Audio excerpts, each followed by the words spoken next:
Boa noite a todos. Vamos ficar de pé e darmos início ao nosso segundo dia, cantando. Estaremos aqui reunidos, como estavam em Jerusalém, pois só quando vivemos unidos é que o Espírito Santo nos vem. Ninguém para este vento passando, ninguém vê, ele sopra onde quer. Força igual tem o Espírito quando faz a Igreja de Cristo crescer. Estaremos aqui reunidos, como estavam em Jerusalém, pois só quando vivemos unidos é que o Espírito Santo nos vem.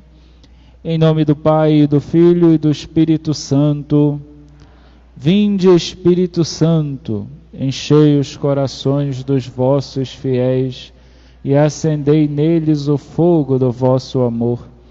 Enviai o vosso Espírito e tudo será criado e renovareis a face da terra. Oremos. Deus, que instruíste os corações dos vossos fiéis com a luz do Espírito Santo, fazei que apreciemos retamente todas as coisas, segundo o mesmo Espírito, e gozemos sempre da sua consolação. Por Cristo Senhor nosso. Amém. Santo André, podemos sentar? Acolhemos a todos que estão aqui na igreja presencialmente, das diversas pastorais e movimentos.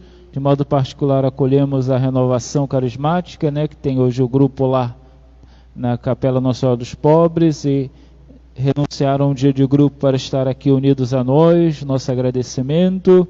As demais pastorais, a liturgia, os mesques, coroinhas, cerimoniários, acolhimento, Ministério de Música, dízimo, todo mundo aqui representado para esse nosso momento de formação. Catequese, Pastoral do T, chegou ali. Muito bem, uma alegria poder acolher quem está aqui e também acolher quem nos acompanha de casa. Muita gente ontem nos acompanhou de casa, tanto pelo Facebook quanto pelo YouTube, nossos irmãos e irmãs. Também a nossa saudação daqueles que são aqui da paróquia de Santo André e das demais paróquias vizinhas e outras paróquias que nos acompanham.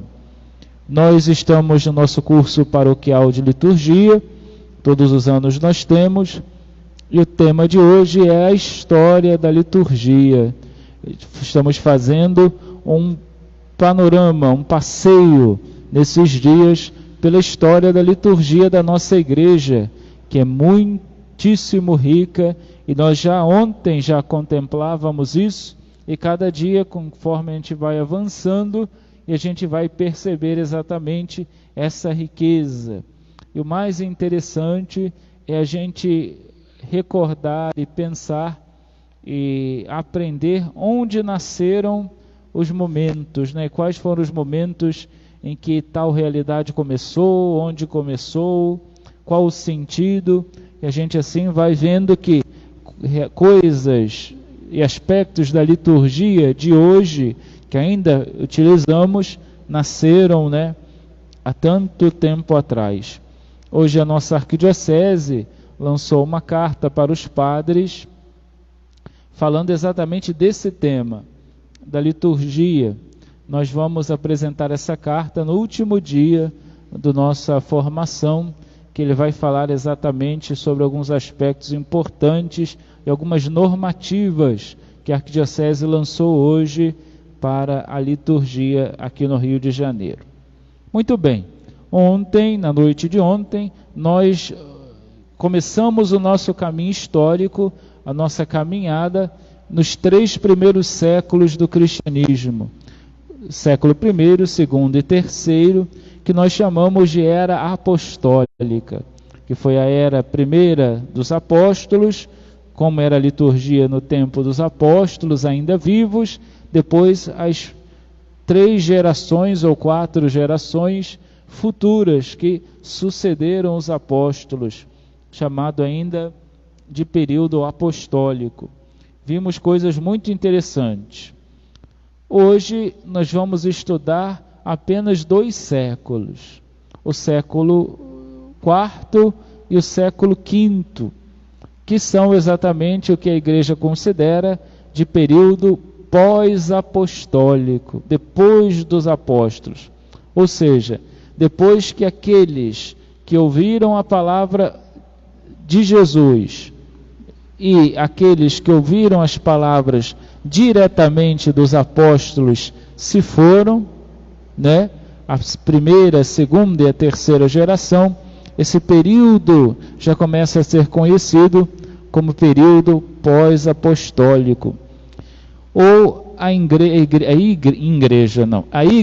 do império. E a gente vai explicar qual o motivo. Esse período, chamado pós-apostólico ou imperial da igreja, é um período muito importante. Por quê? Uma realidade marca essa passagem do século III para o século IV. Qual é essa realidade? Finalmente, os cristãos começam a ter um sossego, que é o fim da perseguição à igreja. Do século III para o século IV, especificamente no início do século IV, no ano de 311, através do Edito de Milão, o rei Constantino, rei imperador de Roma, vai decretar que no Império Romano, a partir daquela data, os cristãos tinham liberdade de culto, coisa que não tinham. E o rei deu aos cristãos essa liberdade para começarem a celebrar, evangelizar, catequizar, sem medo de serem assassinados. Mais para frente, nós vamos ver então que exatamente o grande Império Romano vai também assumir o cristianismo como a religião oficial. Não foi Constantino que decretou isso. Constantino, como a gente disse ontem, se converteu no último dia da vida. Ele quase que morria pagão, mas no último dia pediu o batismo, se confessou e pediu o batismo, mas ele morreu ainda sem transformar o catolicismo na religião oficial do Império Romano, que era o que dominava toda a terra praticamente naquela época, toda a terra conhecida. O seu sucessor, Teodósio, é quem vai, em 388, publicar que a partir daquele ano a Igreja Católica, a religião católica, era a religião oficial de todo o Império Romano, que ia da Europa até a Ásia, norte da África. Então, a igreja passa de perseguida, né, uma igreja perseguida, e torna-se uma igreja agora que está unida ao Império, unida politicamente ao Império Romano. E, além de tudo isso, ela tem total liberdade de evangelizar e de anunciar a palavra. Isso trouxe para a igreja grandes benefícios, mas trouxe também alguns problemas futuros. Se no campo da política, digamos assim, nós estávamos bem, sem perseguição, sem dificuldades, não tinha mais a dificuldade da perseguição, havia outros problemas agora. Com a liberdade, começou a surgir um monte de gente querendo falar de Jesus e querendo realçar aspectos de Jesus que nunca ninguém tinha falado.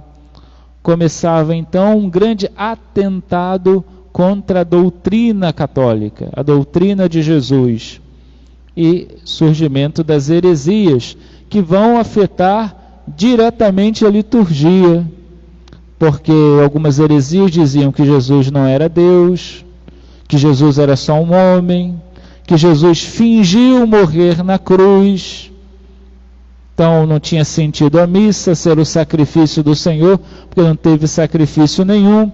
Enfim, todas essas realidades iam implicar também no contexto litúrgico.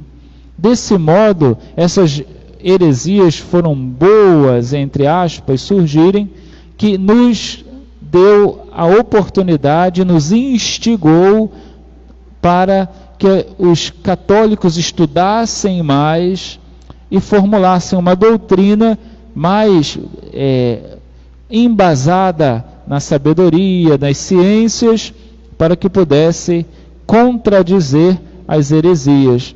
Aí começa o grande processo do estudo da filosofia cristã, católica, para combater as heresias e essa teologia errada. Havia também nesses 2 séculos, o 4º e o 5º, começou-se um contato da religião católica cristã com elementos do paganismo. O paganismo foi aos poucos no Império Romano se apagando, né? Conforme a igreja foi crescendo, o paganismo, o culto pagão, o culto a Apolo, a Vênus, aos deuses pagãos, foi diminuindo. Mas algumas realidades, em algumas comunidades, começaram a ter um ponto de contato, que é até interessante. Por exemplo, alguns gestos que nós importamos deles. Qual gesto? Do beijo. O judeu não beija, né? Então a igreja que nasceu lá na Palestina, não é costume daquela gente lá, eu já estive lá 3 vezes, não é costume deles beijarem nada, né? Então não tem esse costume do beijo, nem beijam, dos pais não beijam seus filhos, uma coisa esquisita lá. Mas então esse costume do beijo ao altar, do beijo que muitas senhorinhas dão nas imagens, vem dessa cultura, nem da religião, mas da cultura pagã. Não que o beijo venha do paganismo, não, venha da cultura pagã, porque nem tudo era religião, mas era cultural os pagãos se cumprimentarem com beijo. E essa realidade nós importamos, né? Nós aprendemos com ele. Então o beijo no altar, o beijo nas imagens sagradas, e o próprio costume cristão, né, de beijar, os pais beijarem seus filhos, isso vem exatamente dessa época. Essa época também é uma época, como eu disse ontem, no finalzinho do século III para o início do século IV, se começa a compreender a ideia de um espaço sagrado. Lembram? Que a gente sai da sinagoga, vai para casa, as catacumbas, e depois começa a se construir os primeiros espaços destinados somente ao culto, as primeiras igrejas, no finalzinho do século III. No início do século IV, com toda essa liberdade, essas igrejinhas vão sendo construídas, aumentadas e tornando-se grandes basílicas. Basílica de Santa Maria Maior em Roma, é dessa época. A primeira Basílica de São Pedro, em Roma, também é dessa época. As grandes basílicas começam a ser construídas para que se demonstrasse que a igreja crescia e que Deus também, o conhecimento de Deus e sobre Deus começava-se a crescer. Porque tinha que fazer igrejas grandes, basílicas? Porque os templos dedicados aos pagãos sempre foram muito grandes, aos deuses pagãos. Então, ela precisa fazer basílicas maiores, para que as nossas basílicas chamassem mais atenção do que os templos pagãos. E assim, nossas basílicas iam tomando conta das grandes cidades, enquanto que os templos pagãos iam ficando cada vez mais apagados. Isso marca exatamente essa passagem da vida pagã para a vida cristã. Pouco a pouco, as conversões ao catolicismo, à Igreja Católica, vão se tornando extremamente numerosas em todo o Império Romano. E vai se perdendo o sentido da religião pagã, né? Do culto aos deuses, o culto a vários deuses, vai sendo substituído pelo culto ao Deus verdadeiro, ao nosso Deus Pai, Filho e Espírito Santo. Além da construção das basílicas, nós temos também uma liturgia mais elaborada e solene. Nas grandes basílicas não poderia ser uma liturgia qualquer.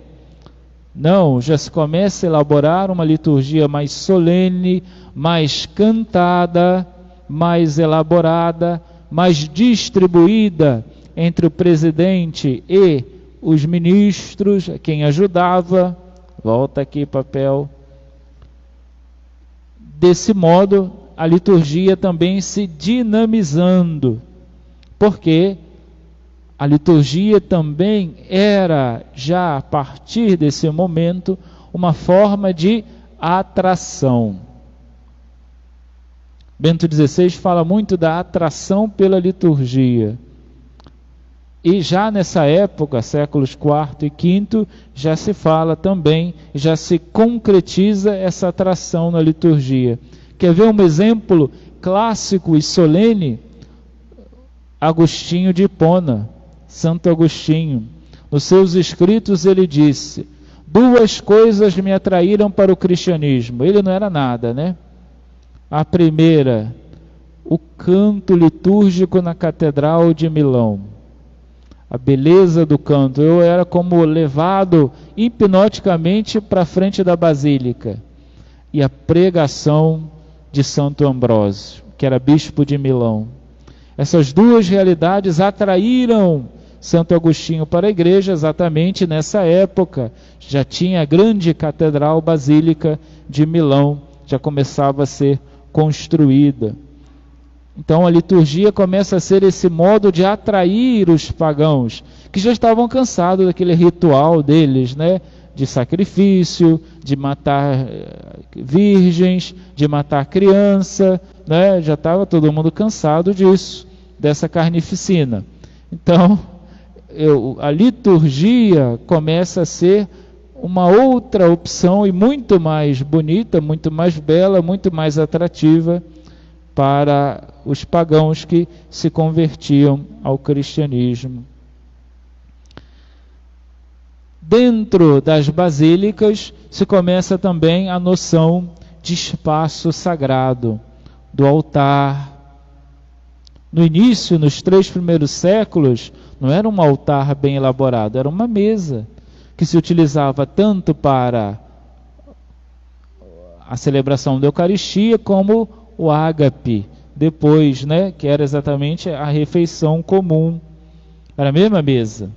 Já no tempo que nós estamos falando, século IV e V, já se começam a imaginar e a fazer os primeiros altares exclusivos dedicados ao Senhor. As primeiras sedes para os bispos. O bispo, na sua catedral, tinha a sua sede, a sua cátedra, a cátedra do bispo, da onde ele tem que pregar para o povo. Então, altar, sede, ambão. Já se começa a ter essas 3 realidades do espaço sagrado da igreja. Muito bonito. Outra realidade, o batistério começa a ter um lugar para o batismo, dentro do templo, não se faz mais os batismos nos rios ou nas piscinas, mas agora o batismo é dentro da igreja, na porta da igreja, porque o batismo é a porta de entrada na fé. Se vocês forem em algumas igrejas mais antigas, o batistério é sempre na porta, ou de um lado ou de outro, não é? Lá em Aparecida é assim, é fora da igreja, não é? Então, porque exatamente para mostrar isso, que o batismo é a porta de entrada na igreja. E agora, dentro do templo, tinha que se ter o local do batismo. Nós temos o nosso ali, mas naquele tempo era lá na porta da igreja. Se começa a ter a noção também de algo que acontecia em alguns lugares, mas se começa a ser mais elaborado, que são as vestes litúrgicas. Na era apostólica não tinha, era a roupa que cada um tinha.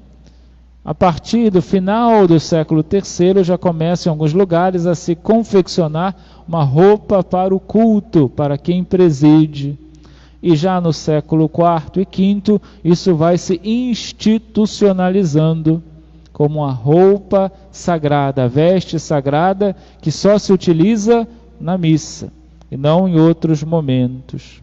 Os primeiros paramentos litúrgicos começam a ser confeccionados para os presidentes da celebração. Hoje a gente tem muito claro, né, essa noção do feriado, da férias, né, do descanso. Mas naquela época não tinha não, todo dia era dia de trabalho, nos primeiros séculos. O primeiro feriado foi cristão. No dia de domingo, o domingo passa a ser feriado em todo o Império Romano. Não se podia trabalhar no domingo, dia do Senhor. Hoje ninguém respeita mais isso, né? Mas era uma regra muito interessante. Começa nessa época o domingo ser um dia do descanso, né? Em Israel sempre teve o sábado como descanso, né? Não se faz nada, até hoje.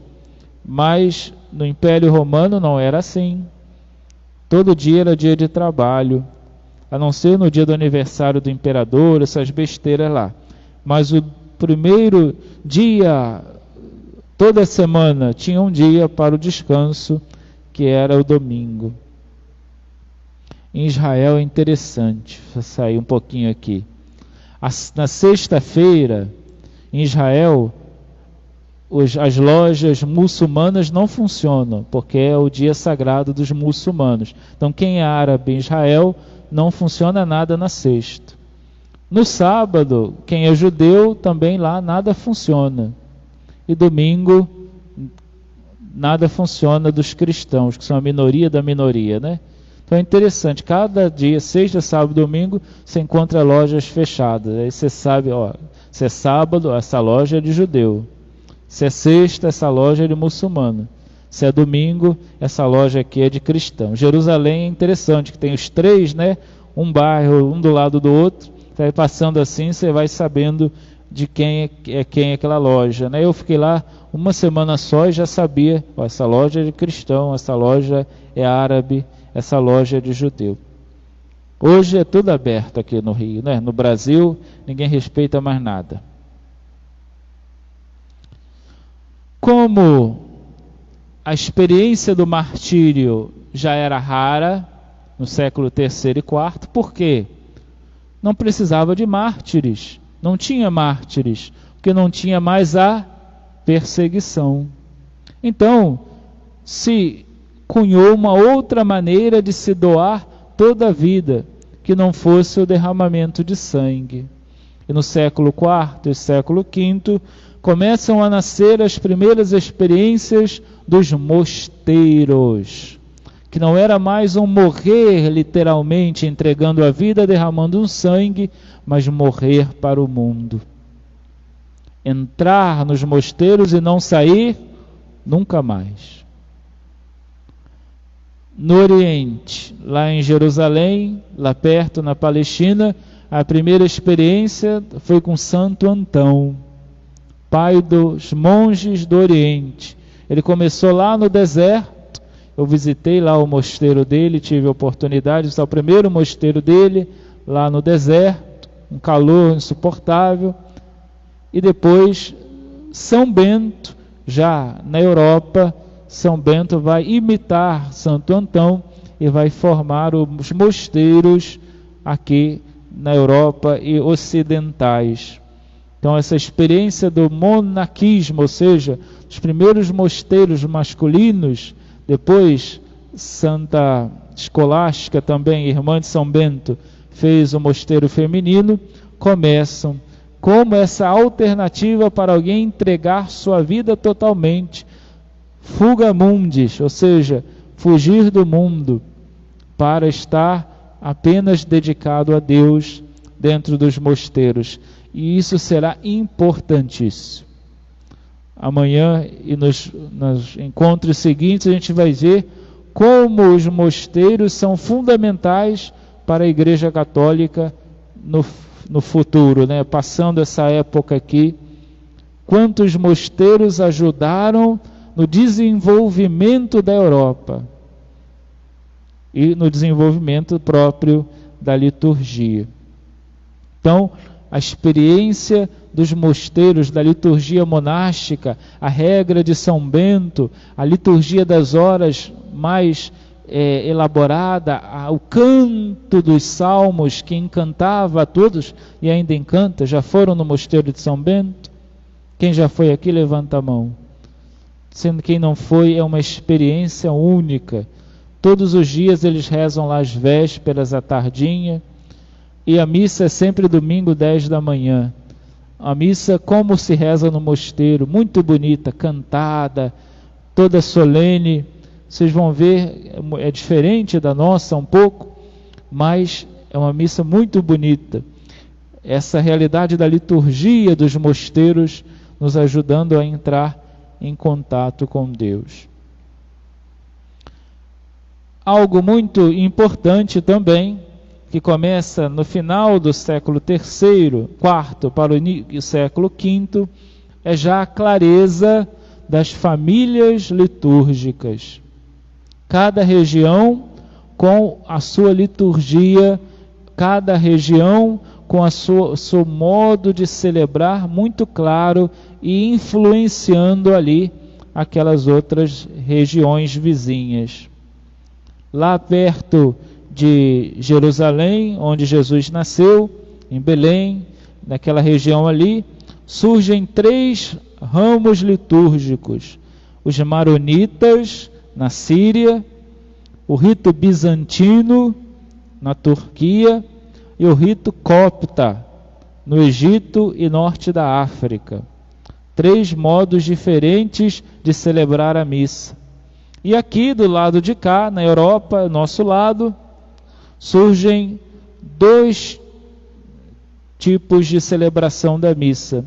O rito romano, que é o nosso, né? Tinha uma liturgia mais simples, mais sóbria.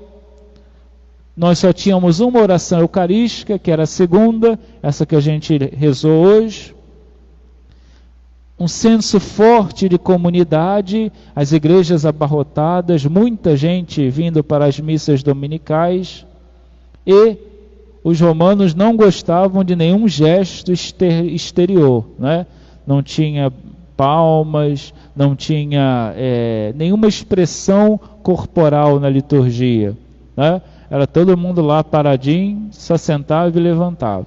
Nem se sentava, porque não tinha banco na igreja nessa época. Era todo mundo em pé. Então, o rito romano era assim.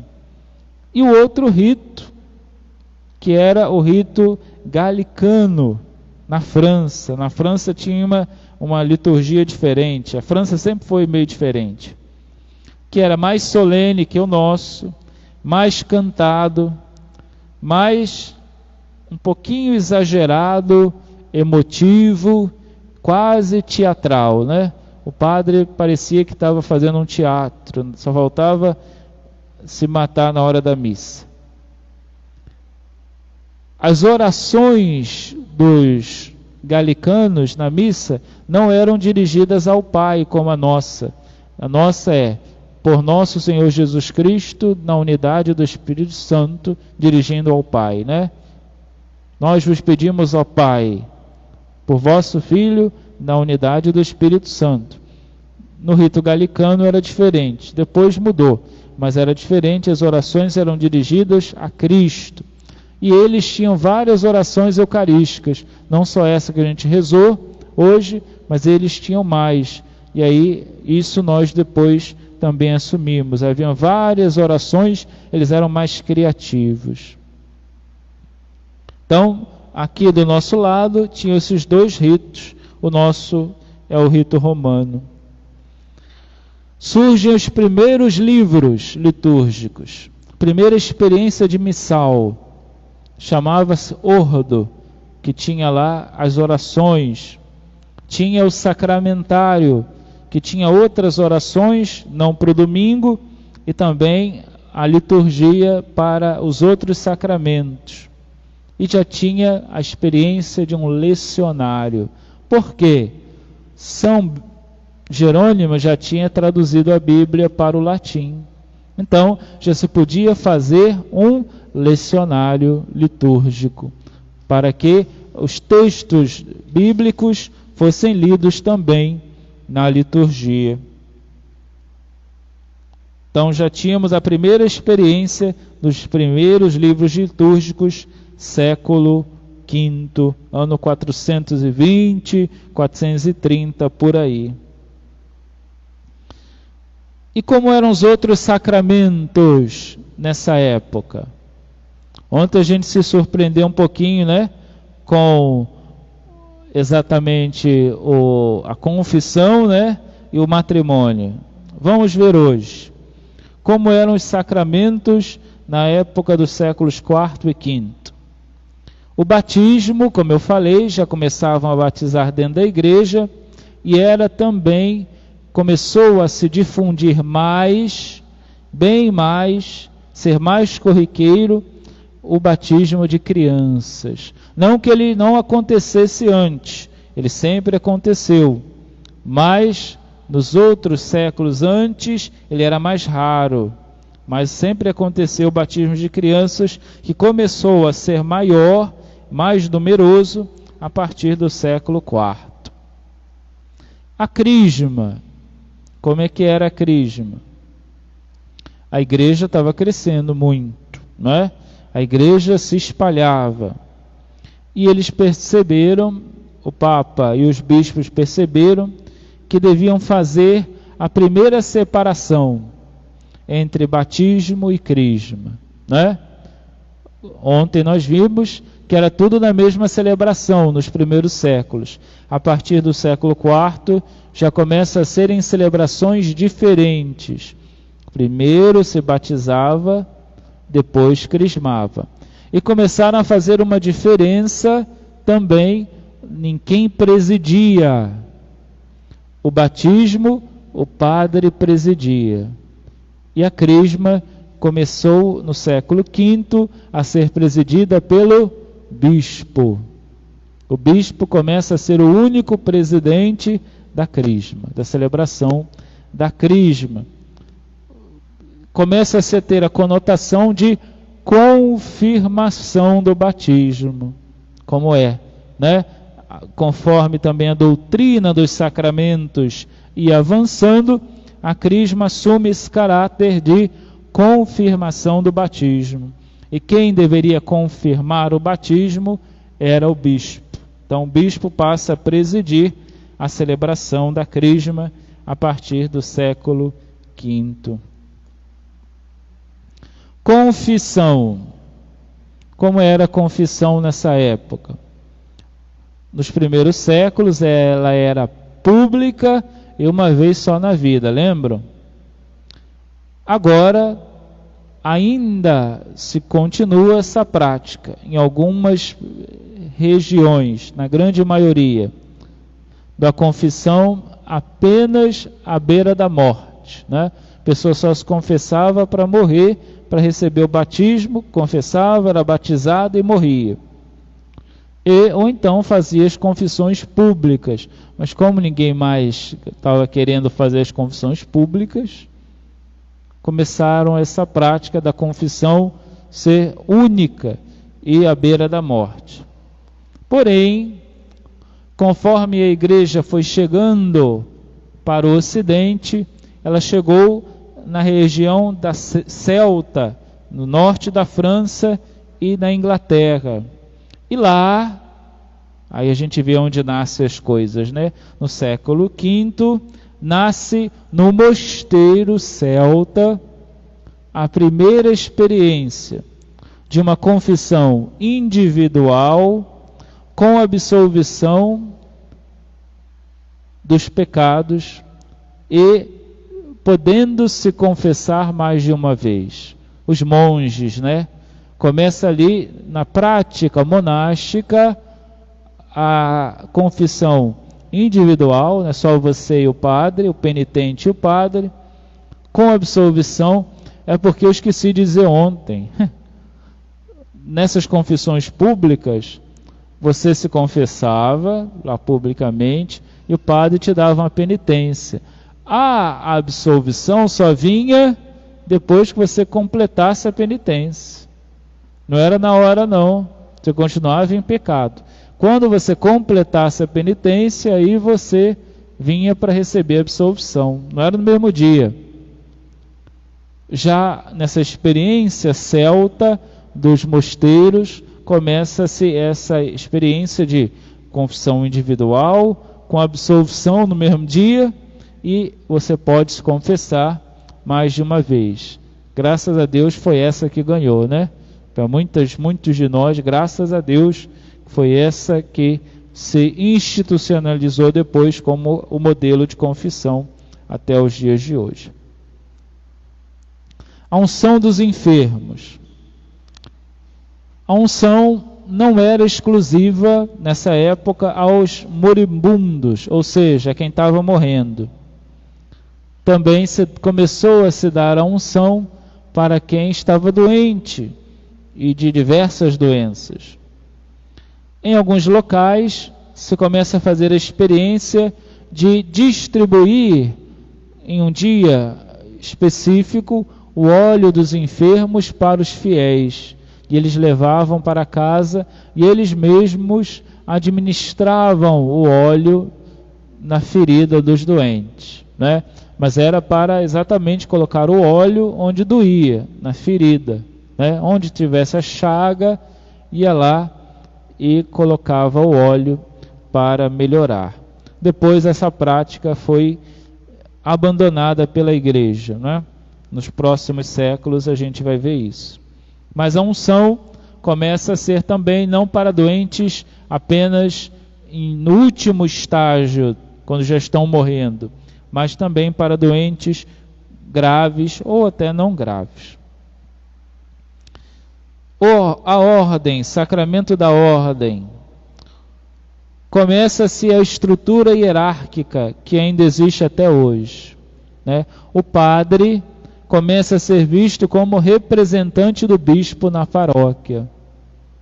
Porque a figura do padre é uma figura meio solta na igreja apostólica, né? Eu disse, se confundia com a do bispo, não se sabia muito bem qual era a função do padre. Já com a igreja crescendo, o próprio estabelecimento das cidades iam se reunindo já, se dividindo em paróquias, a figura do padre ganha então uma proeminência. O padre é colocado na paróquia e começa a ser ali o representante do bispo, o olho do bispo, a voz do bispo ali naquela paróquia, né? E, claro, com o devido voto de obediência à igreja, obediência ao bispo. Então, é a partir do século IV e século V que a gente tem essa estrutura de hoje, das paróquias, cada paróquia com seu pároco e o pároco subordinado ao bispo. E o matrimônio continua ainda bagunçado. Ainda no século IV e V, o matrimônio ainda não é visto como nós vemos hoje, né? Ele continuava meio bagunçado, continuava sendo visto como uma instituição natural, pública, mas que não necessariamente deveria ser realizado dentro da igreja como um sacramento. Mas a doutrina do matrimônio começa a se firmar, que é exatamente o reforço, a igreja começa a reforçar que o matrimônio é indissolúvel e fiel. Ou seja, para se casar, você devia prometer que não queria mais que esse casamento se desfizesse e que seria fiel ao esposo, à esposa por toda a vida, né? Coisas que antes não se fazia essa promessa, era só recebe a sua esposa, recebe, pronto, acabou. Já se começa a introduzir no rito matrimonial essa realidade da indissolubilidade, é para toda a vida e é fiel. Não pode trair o esposo, não pode trair a sua esposa. Muito bem. Esses então foram os aspectos desse nosso segundo dia, que nós colocamos exatamente. Hoje foi mais rápido porque é um período curto. Esse período é um período curto porque depois que a Igreja Católica se tornou a religião oficial do Império Romano, o Império Romano não ia durar mais muito tempo, né? No final do século V, por século VI, com as invasões dos bárbaros, o que vai acontecer? O Império Romano vai acabar. Depois de 700 anos, o Império Romano, 700 anos, de 1700 anos, o Império Romano vai acabar, né? Exatamente, o Império Romano vai cair, o do Ocidente, né? Não, é verdade, 700 anos do Ocidente, quem tinha mais foi o do Oriente. Então o Império Romano do Ocidente vai cair e aí a gente vai ter uma mudança de época, muito importante, que a gente vai ver amanhã, que é exatamente o início da Idade Média e do protagonismo da Igreja total e restrito nesse processo de mudança, né? Do período do Império Romano para a Idade Média. Tanto que a Idade Média a gente vai ter 2 encontros, né? Amanhã e quinta será o mesmo assunto da Idade Média. Tá certo? Então, alguém tem alguma dúvida sobre hoje? Alguém aí da plateia? Ou o pessoal que nos assiste pelas mídias? Alguma pergunta?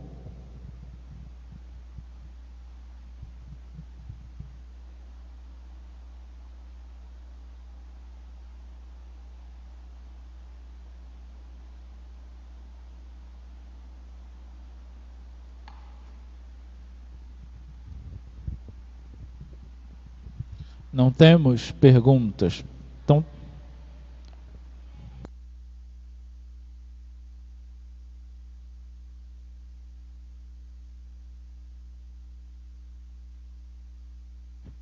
não, os pagãos tinham essa prática dos sacrifícios, né, humanos. Não éramos nós, cristãos, eram os pagãos, que aos poucos essas práticas elas foram sendo muito questionadas, né, dos sacrifícios humanos. Então, eram eles que faziam isso, não éramos nós.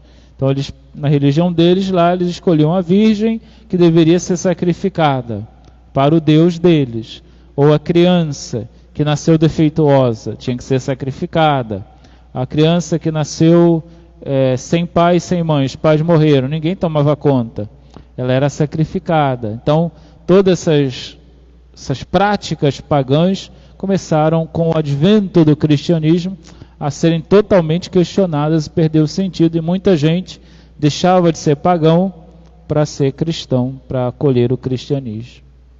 Certo? Vamos.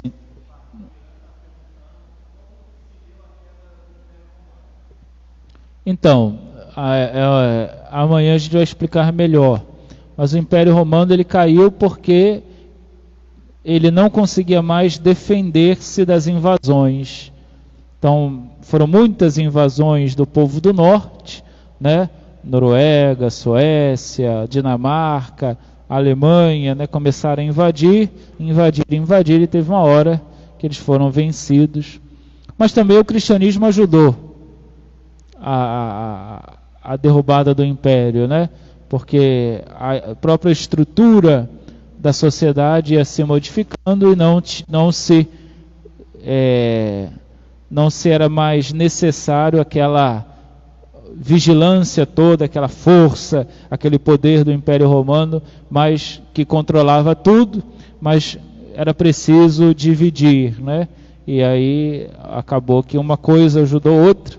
O Império Romano foi aos poucos caindo e sucumbiu diante das invasões dos bárbaros, né? A última cidade a cair foi Roma. Roma, a sede do Império, né? Foi a última a cair na mão dos bárbaros. E aí terminou no final do século V, século VI, o fim do Império Romano do Ocidente. Mais alguma? Tira a máscara.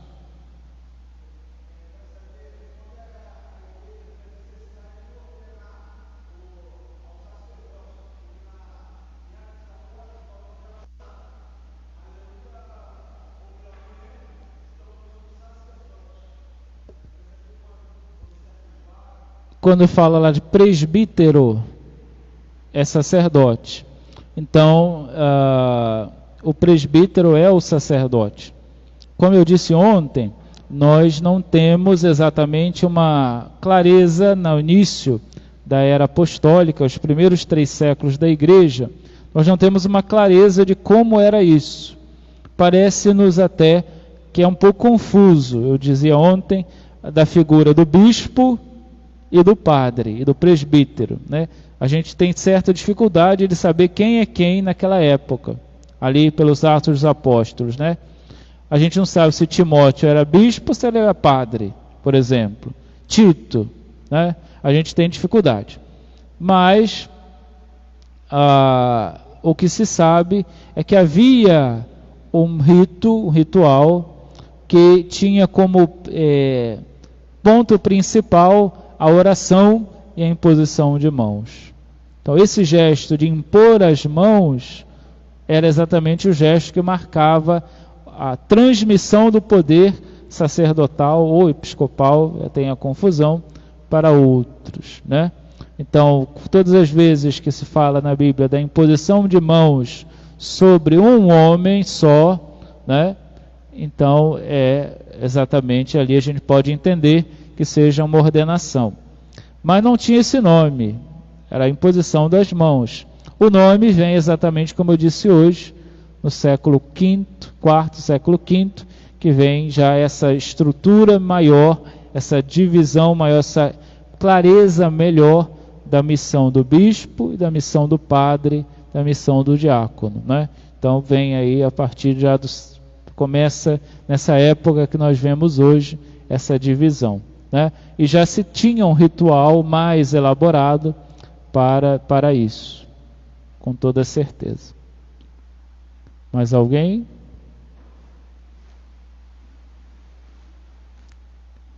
Quer perguntar, Zarinha? O que foi, Zarinha?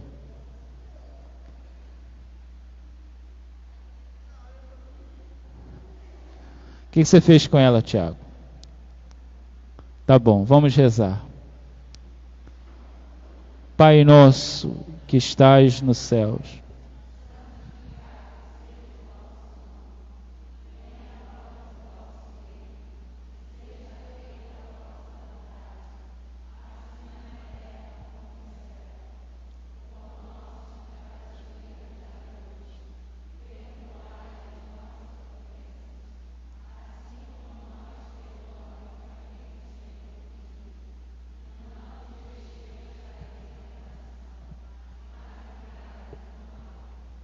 Senhor esteja convosco.